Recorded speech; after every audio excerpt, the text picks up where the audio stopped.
예전에 어떤 목사님이 교회 재직 세미나를 이렇게 강사로 오셨습니다. 그러면서 이제 재직들 교육을 시키는데 재직이 뭔가 이 말씀을 하시면서 이런 얘기를 했어요. 한번 문구를 한번 보여주실래요? 교회의 재직은 재직이기에 재직해야 한다, 이렇게 말했어요.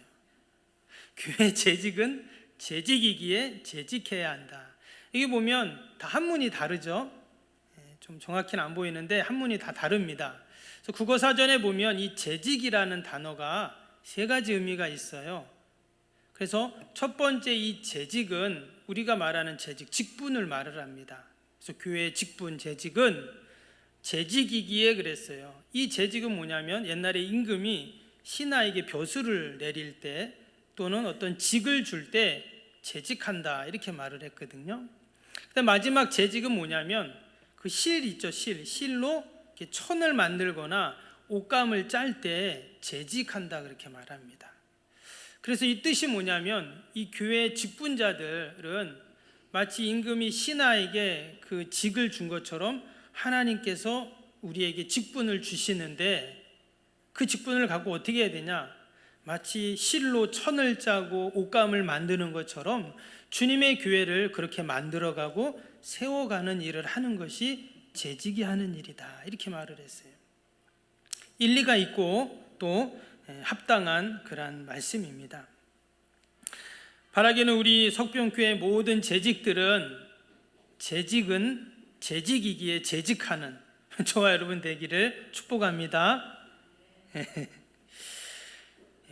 올해 재직으로 임명받은 분들, 또 내년에 또 재직으로 임명받을 분들, 다시 한번 주님의 몸된 교회를 잘 섬겨나가는 여러분 은혜가 있기를 바랍니다. 재직이라고 하면 다 그 임무와 또한 그 직무가 있습니다.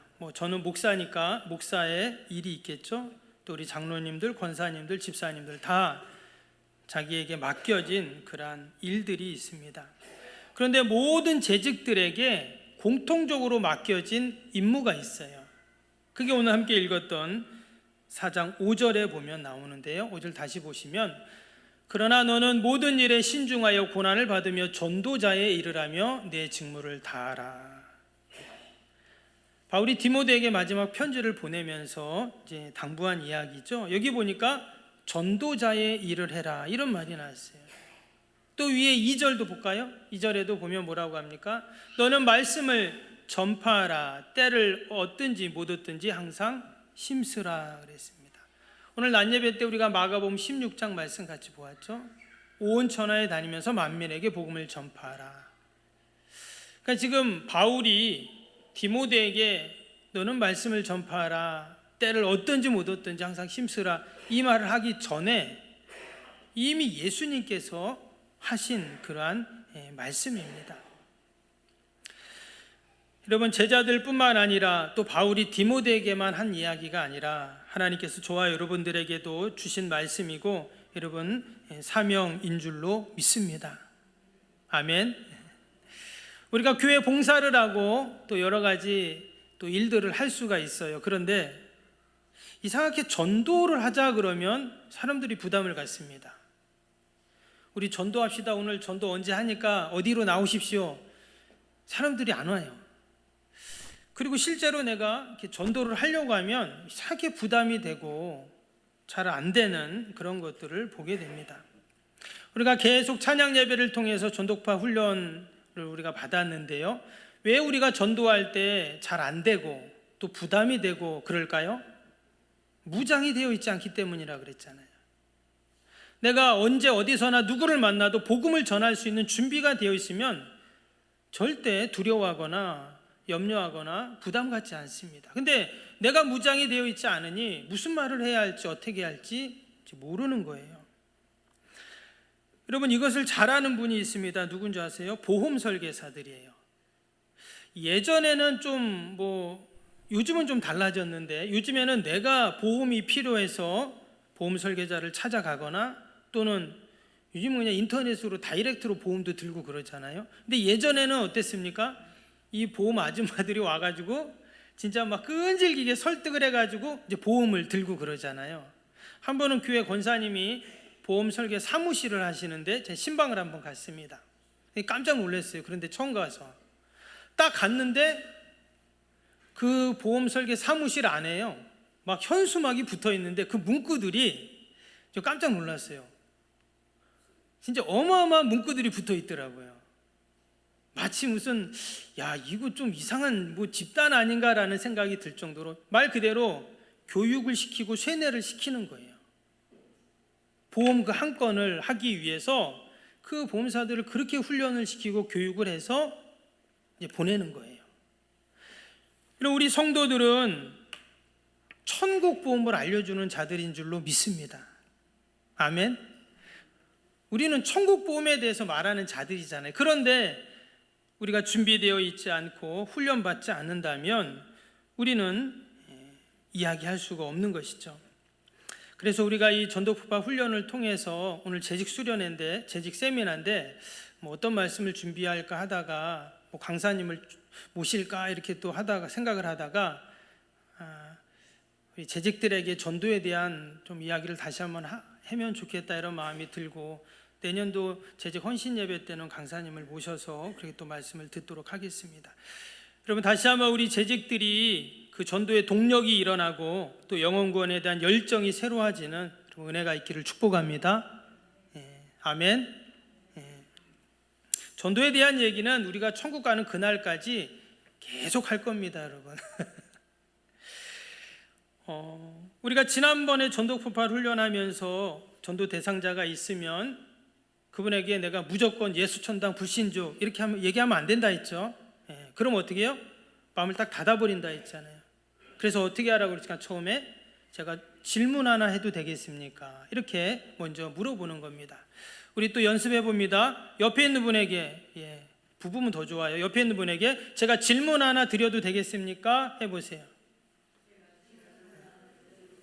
조는 분은 깨우셔서 해보세요. 다시 한번, 제가 질문 하나 드려도 되겠습니까? 사랑아? 그러면 네라고 하든지 가만히 있겠죠. 그러면은 두 가지 질문을 한다고 했어요. 기억나시죠? 같이 해봅니다. 앞에 질문이 있어요. 같이 해요. 시작. 선생님, 만일 오늘 밤이라도 이 세상을 떠나신다면 천국에 들어갈 것을 확신하고 계십니까? 한번 해보세요. 좀 이상해도 한번 해보세요. 그리고 이 질문한 다음에 두 번째 질문이 또 있다고 했죠. 다음 질문 다시 한번 해봅니다. 두 번째 질문이요. 시작. 선생님, 만일 오늘 밤 이 세상을 떠나 천국문 앞에 섰는데 그때 하나님이 선생님에게 내가 너를 나의 천국에 들어오게 해야 할 이유가 무엇이냐라고 물으신다면 어떻게 대답하시겠습니까? 이걸 어떻게 목사님 외워서 해요? 이럴 수도 있는데 쉬웁니다. 어려운 지금 질문이 아니에요. 그냥 이거를 쭉 써놨으니까 어렵지 아주 쉬워요. 저를 보세요. 첫 번째 질문은 친구에게, 가족에게, 옆에 있는 분에게 이렇게 말하는 거예요. 아무아무개 선생님, 만일 오늘 밤 이 세상 떠나면 천국 갈 수 있겠어요?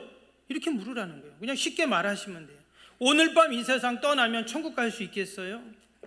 그게 첫 번째 질문이에요. 두 번째는, 선생님, 오늘 밤 이 세상 떠나 천국문 앞에 딱 섰는데 그때 하나님이 야, 내가 너를 천국에 들어오게 할 이유가 뭐냐? 물으시면 뭐라고 말씀하시겠어요? 천국에 들어갈 이유, 근거를 물어보는 거예요. 근데 이 두 가지 질문은 아주 중요한 질문이라고 했어요. 왜? 이 사람이 지금 천국 영생에 대한 믿음, 신뢰, 근거를 어디에 두고 있는가를 알 수 있는 질문이에요. 즉, 그 사람의 영적인 상태를 알 수 있는 질문이라는 거예요. 만약에 이분이 저는 확신하고 있습니다, 천국 갈 거 확신합니다, 이러면 어때요? 이분은 믿음 생활 잘하는 분인 거예요. 그런데 대답을 못해요? 우물쭈물해요? 아니면 딴 얘기를 해요? 그럼 어때요? 이 사람은 지금 영적인 상태가 천국에 들어갈 수 있는 상황이 아니고 천국에 들어가는 방법을 모르고 있는 분이죠. 그런 분에게는 어떻게 해야 될까요? 복음을 전해야 되는 겁니다. 그래서 두 번째 질문이 그 다음 나오는 게 이제 복음을 전하는 겁니다. 복음은 지난번에 말씀하신 것처럼요, 처음에는 뭐를 말한다 그랬어요? 따라해 봅시다. 은혜, 해보세요. 은혜를 말하는 겁니다. 처음부터 예수 천당 구신종 말하면 뭐예요? 마음을 딱 닫는다 했죠. 그래서 처음에는 은혜를 말하는 거예요. 그 다음 뭐예요? 인간, 따라해서 인간, 그 다음에 하나님, 그 다음에 그리스도, 마지막이 믿음. 이렇게 5가지를 쭉 진행을 하는 겁니다. 지난주에 4가지를 했어요. 그래서 은혜, 인간, 그리스도, 하나님, 그리스도에 대한 얘기까지 나눴습니다. 그분한테 2가지 질문을 딱 했을 때 그분이 그 이야기를 듣는 순간 우물쭈물하거나 천국에 들어갈 수 있는 방법과 근거를 다른 얘기를 하거나 그러면 그분한테 뭐라고 말하면 된다 그랬죠? 선생님의 대답을 듣고 보니 제가 가장 기쁜 소식을 전해드릴 수 있겠군요. 이 얘기를 하는 거예요. 근데 이때 어떻게 하라고요? 지금 제가 한 것처럼 하지 말고 어떻게 해요? 여러분, 가장 복된 소식을 전하는데 성의 없이 하면 안 되죠. 그래서 지난번에 말씀드린 것처럼 마트에서 1990년 그 10원짜리 동전을 가지고 오면 대형 냉장고를 준다고 했는데 집에 가서 장롱 찾아봤더니 저 구석에서 1990년 찍혀있는 10원짜리 동전이 딱 나왔을 때 어때요? 와! 그 환희에 찬 모습으로 복음을 전하려는 거예요. 그래서 어떻게 한다고요? 다시 한번 해봅니다. 선생님의 대답을 듣고 보니까 가장 기쁜 소식을 전해드릴 수 있겠군요. 해봅니다. 시작.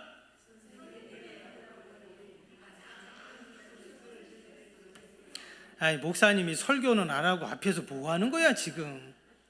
혹시 이렇게 생각하고 있는 분은요, 더 열심히 하셔야 돼요. 나로 인해서 복음을 듣고 과연 구원받은 영혼이 있을까? 여러분 진실하게 한번 물어보세요. 이런 얘기를 하는 저도 부끄럽습니다. 목사인 저도 부끄러워요. 내가 그 기쁜 소식을 들었는데 과연 나는 그 기쁜 소식을 갖고 뭐를 하고 있나? 그 10원짜리 동전으로 대형 냉장고를 준다면 그렇게 기뻐하는데 대형 냉장고와는 비교할 수도 없는 그 기쁜 소식, 천국 복음을 나에게 주셨는데 사람을 살리고 치유하고 회복시켜주고 이 놀라운 그 권능을 우리에게 주셨는데, 그 복음을 주셨는데, 야, 나는 이걸 갖고 뭐 하고 있지? 저 장롱 깊숙한 곳에 집어넣고 있지는 않는가? 우리는 진지하게 아까 2가지 질문을 내 자신에게 해봐야 되고, 또 지금 이 질문 이후에 이 복음을 우리는 잘 교육하고 또 숙지하고 또 내가 무장해서 아무튼 나를 만나는 사람은 누구든지 복음을 정확하게 온전하게 들을 수 있도록 여러분, 저와 여러분이 그러한 준비를 할 수 있기를 축복합니다. 내가 그래도 교회 다닌다고 하는데, 내가 그래도 이렇게 오랫동안 교회 다녔는데, 그래도 내가 이런 직분 받았는데 복음을 못 전해? 그건 아니에요. 누가 물어봤는데 교회 와, 이것밖에 못해? 그건 아니에요. 다시 한번 해봅니다. 선생님의 대답을 듣고 보니 가장 기쁜 소식을 전해드릴 수 있겠군요. 시작. 선생님의 대답을 듣고 보니 가장 기쁜 소식을 전해드릴 수 있겠군요.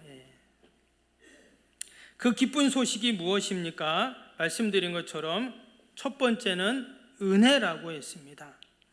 그 은혜는 어떤 은혜인가? 하나님께서 우리에게 이 천국 복음 영생을 어떻게 주셨어요? 선물로 주셨다고 했습니다. 여러분, 사실 하나님이 우리에게 좋은 것은 다 어떻게 주세요? 선물로 다 주십니다. 그런데 이 천국 영생을 선물로 주셨다는, 그럼 왜 하나님이 이 천국 영생을 우리에게 선물로 은혜로 주셨을까? 그것은 성경에서 인간에 대해서 말씀하시는 것을 알 때 우리가 분명히 알 수가 있습니다. 여러분, 모든 우리의 인생들은 천국과 영생을 선물로 받을 수밖에 없는 이유가 있어요. 그 이유가 뭐죠? 인간은 죄로 말미암아 하나님의 영광에 이르지 못하기 때문입니다.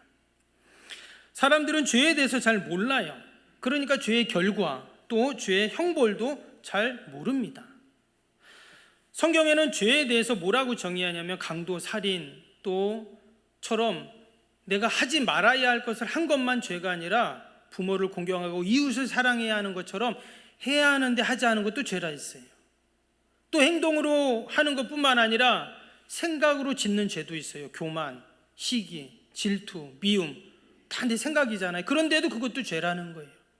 근데 그거보다 더 큰 죄는 뭐냐? 하나님을 하나님으로 인정하지 않고 사는 것을 가장 큰 죄라고 말씀하고 있습니다. 이런 기준으로 볼 때 인간은 다 죄인이에요. 그것도 그냥 죄인이 아니라 상습범이라는 거예요. 그래서 죄인, 상습범이 한두 번 선행을 행했다고 천국에 들어갈 수 있는가? 결코 들어갈 수 없어요. 이것은 성경에 하나님에 대해서 말씀하시는 것을 이해할 때 우리가 좀 더 분명히 알 수가 있습니다. 성경에 보면 하나님에 대해서 쭉 설명을 해요. 근데 이것을 두 가지로 정리할 수가 있는데, 하나는 뭐냐? 하나님은 자비롭고 은혜롭고 사랑이 많은 하나님이세요. 그래서 그 하나님은 어떤 하나님이냐? 우리가 죄를 지었지만 그 죄로 말미암아 우리가 정죄받고 심판받고 죽을 수밖에 없는 자들이지만, 하나님은 사랑이시기 때문에 어때요? 우리가 벌받기를 원치 않으세요. 근데 또 하나님은 어떤 하나님이죠? 공의의 하나님이세요. 그래서 그 하나님은 우리의 죄를 반드시 벌하셔야 하는 하나님이십니다. 때문에 하나님은 사랑이셔서 우리가 죄를 져도 벌하기를 원치 않으시지만, 또 하나님은 공의의 하나님이시기 때문에 우리의 죄를 반드시 벌하셔야 하는 이 문제를 바로 예수 그리스도를 통해서 이 문제를 해결을 하셨다는 거예요. 예수님은 이 땅에 오셔서 어떻게 하셨습니까? 사람들은 대개 예수님에 대해서 어떻게 생각하세요? 물어보면 일반적인 예수님에 대한 이야기를 합니다. 아, 예수님이요? 예수님은 3대 성인 중에 한 분이시죠. 좋은 일 많이 하신 분이죠. 그 좀 더 아시는 분들은 예수님 십자가에 죽으시고 부활하신 분이죠. 이렇게 일반적인 것만 알고 있어요.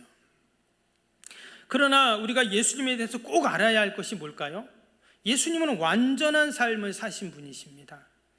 예수님은 우리의 죄값을 대신 치르기 위해 십자가에 죽으시고 부활하셨어요. 그 이유가 뭐냐?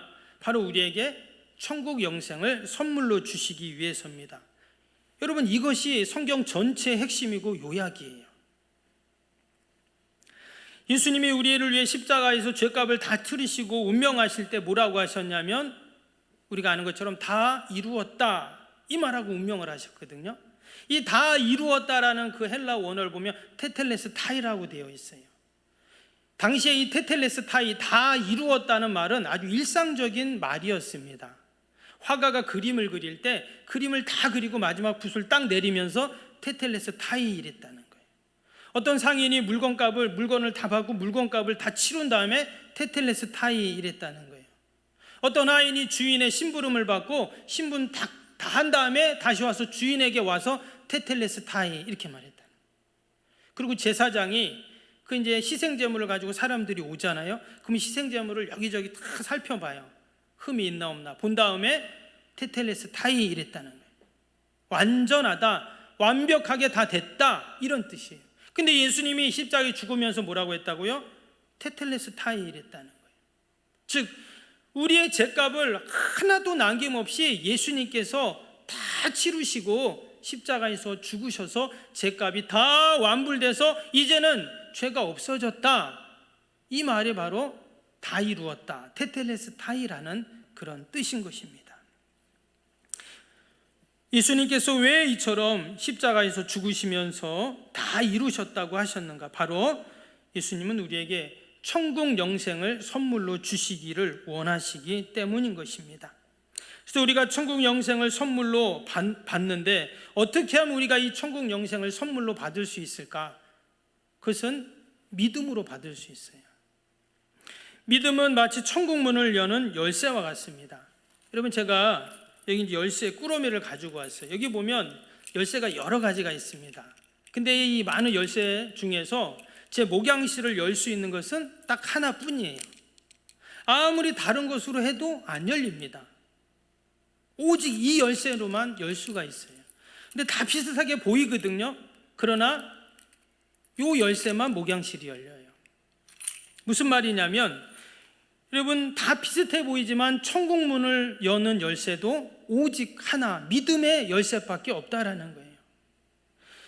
우리가 지식적으로 동의하거나 일시적 현세적인 믿음도 있습니다. 그러나 이것은 구원받는 천국 영생을 선물로 받는 믿음은 아니에요. 무슨 말이냐면 여러분, 머리로만 지식으로만 우리가 예수님을 믿을 수가 있어요. 마치 이순신 세종대왕이 살아있는 옛날의 역사적인 인물인 것을 믿는 것처럼 예수님도 역사적인 인물로 그냥 믿는 거예요. 그러나 그분이 지금 살아계셔서 나에게 무엇을 해줄 수 있을 거라고는 믿지 않아요. 이것은 그냥 지식적인 동의고 믿음인 거죠. 이건 천국 영생을 얻을 수 있는 믿음이 아닙니다. 또 현세적이고 일시적인 믿음도 있어요. 예를 들어서 재정 문제, 건강 문제, 자녀 문제, 이런 문제가 생길 때마다 그 문제를 내가 주님께 맡기고 주님께 아뢰입니다. 근데 그 문제가 해결되면 또 까맣게 잊어버려요. 이것을 일시적, 현세적 믿음이라고 하거든요. 그러나 이러한 믿음은 어때요? 천국 영생을 얻을 수 있는 구원의 믿음은 아니다라는 거예요. 그럼 과연 어떤 믿음이 우리가 천국 영생을 선물로 받을 수 있는 믿음이라고 할 수 있을까? 제가 예화를 하나 들겠어요. 여기 보면 의자가 있죠. 의자 있죠? 예. 없나요? 예, 다 있죠. 예. 여기 의자가 있는데 여러분, 여기 의자가 있는 것을 우리가 다 믿죠. 뭐 좀 말이 이상해 보이지만 당연히 의자가 있는 것을 우리는 믿죠. 제가 여기 의자가 없는데 여기 의자가 있죠라고 말하면 그건 믿을 수 없는 말이지만 당연히 의자가 있는데 있죠라고 말하면 있는 게 맞습니다. 그러면 여러분, 제가 저 의자에 앉으면 어떨까요? 의자에 앉으면 너무 편하겠죠. 근데 저는 지금 편하지 않아요. 왜 그럴까요? 의자에 앉지 않기 때문이에요. 마치 저 의자를, 죄송하지만 예수님이라고 가정해 볼게요. 지금 의자가 여기 있는 것처럼 예수님은 늘 저의 삶에 늘 함께 하시고 옆에 계셨습니다. 그런데 제 인생에 문제들이 생길 때마다 건강 문제, 자녀 문제, 또 물질 문제, 인생에 크고 작은 문제들이 생길 때마다 그 문제를 내가 주님께 맡겨요. 뭐 죄송하지만 이게 건강 문제라고 하면 이 건강 문제를 이렇게 맡겨, 자녀 문제 이렇게 맡겨, 또 뭐 물질 문제 이렇게 다 맡기는 거예요. 그리고 나서는 이상하게 여전히 내 마음은 불편한 거예요. 불편하고 또 그 문제 때문에 내가 고민하고 또 씨름하고 그러는 거예요. 그런데 어느 날 제가 저 건강 문제, 자녀 문제, 뭐 물질 문제, 이런 모든 문제들을 다 제가 가지고 이 의자에 앉았어요. 그랬더니 너무나 편한 거예요. 제가 지금 의자에 앉았잖아요. 그러니까 너무나 편했어요. 이 모든 문제를 내가 다 가지고 그러니까 주님에 앉은 거예요. 주님께 나간 겁니다. 그랬더니 참된 평안과 안식을 누릴 수가 있었습니다. 비로소 천국 영생을 선물로 받은 것이죠. 많은 사람들은 자신이 성실히 살고 남을 위해 선한 일을 했고 천국에 간다고 그렇게 생각을 합니다. 그러나 결국 그것은 자신을 믿은 거거든요. 결국 천국 영생을 선물로 받기 위해서는 우리의 신뢰의 대상인 주님께 나를 다 맡기는 거예요. 나의 모든 문제들도 다 가지고 내가 그냥 주님께 나를 맡길 때 여러분, 진정한 천국 영생을 선물로 받게 될 줄로 믿습니다. 믿음은 마치 왕이 주는 선물을 받기 위해 내면 거지의 손과 같습니다. 무슨 말이냐면 이것이 볼펜이잖아요. 근데 이 볼펜을 왕이 저에게 준 선물이라고 한번 가정을 해볼게요. 그러면 이런 왕이 저에게, 저는 거지예요, 예를 들어서. 근데 왕이 딱 오더니 거지인 나에게 야, 내가 너에게 선물을 주겠다, 받아라. 그러면 어떻게 할까요, 거지가? 아유, 왕이시여, 제 손이 너무나 부끄러워서 받을 만한 그런 자격도 안 되고 너무 죄송합니다, 이렇게 말할 거 아니에요. 그래도 왕이 그래도 내가 주니까 받아라 그래. 그러면 이 거지는 더러운 손이지만, 부끄러운 손이지만 그래도 손을 내밀어서 왕이 주니까 그것을 받는 거예요. 받을 자격이 없지만 그러나 왕이 주니까 받는 겁니다. 근데 여러분, 영생도 마찬가지예요. 하나님이 우리에게 주시는 그 영생을 내가 받을 자격이 안 되지만 내가 은혜로 받는 것이죠. 그러면 이것이 바로 성경에서 말하고 있는 복음이에요. 우리가 천국 영생을 믿음으로 하나님의 은혜로 선물로 받았다는 말이 바로 그 말인 것입니다. 그래서 이 시간 온 우주 만물을 창조하신 만왕의 왕 되신 그 하나님께서 사랑하는 내 딸아, 사랑하는 내 아들아, 내가 너에게 천국 영생을 선물로 주려고 하는데 어떻게 할래? 이러면 어떻게 하시겠어요? 어떻게 해야죠? 선물을 받아야죠. 이렇게 전도 대상자에게 말을 하는 거예요. 이 시간 하나님께서 사랑하는 내 아들아 딸아, 내가 너에게 천국 영생을 선물로 주려고 한다. 어떻게 할래? 이렇게 물어보는 거예요. 그러면 선생님은 어떻게 하시겠습니까? 그러면 대부분의 분들은 머뭇머뭇거려요. 아니면 어떤 분은 받고 싶습니다 이런 말도 해요. 그럼 어떻게 해야 될까요? 제가 선생님을 위해서 기도해 드리겠습니다. 그리고는 결심 기도를 하는 겁니다. 결심 기도는 제가 다음 주에 또 한번 또 말씀을 드리려고 하는데요. 다음에. 그럼 우리가 이 복음의 핵심, 또 이 천국 영생을 얻는 방법, 또 우리가 복음 제시하는 이 방법 사실 어렵지 않아요. 제가 지금 쭉 예화를 들어서 또 이야기하듯 여러분들에게 말씀드린 게 바로 복음 전하는 거예요. 그래서 내가 이것을 뭐 어렵게 외운다, 또 교육받는다 이런 의미보다 그냥 자연스럽게 그냥 처음에 질문을 하고 제가 기쁜 소식 전해드릴 수 있겠군요 이러면서 처음에 은혜에 대해서 하나님은 천국 영생 우리에게 선물로 주기를 원하세요. 그런데 인간은 죄로 말미암아 그 천국 영생을 선물로 받을 수 없어요. 그러나 성경에서 하나님에 대해서 이야기하는 것을 들어보면 우리가 알 수 있는데 모든 인간은 죄로 말미암아 다 하나님의 영광에 이르지 못하기 때문에 우리가 그 천국 영생을 얻을 수 없지만, 그러나 하나님께서는 우리를 너무나 사랑하시고 또 우리를 심판하셔야 하는 그 문제를 예수 그리스도 안에서 해결하셨어요.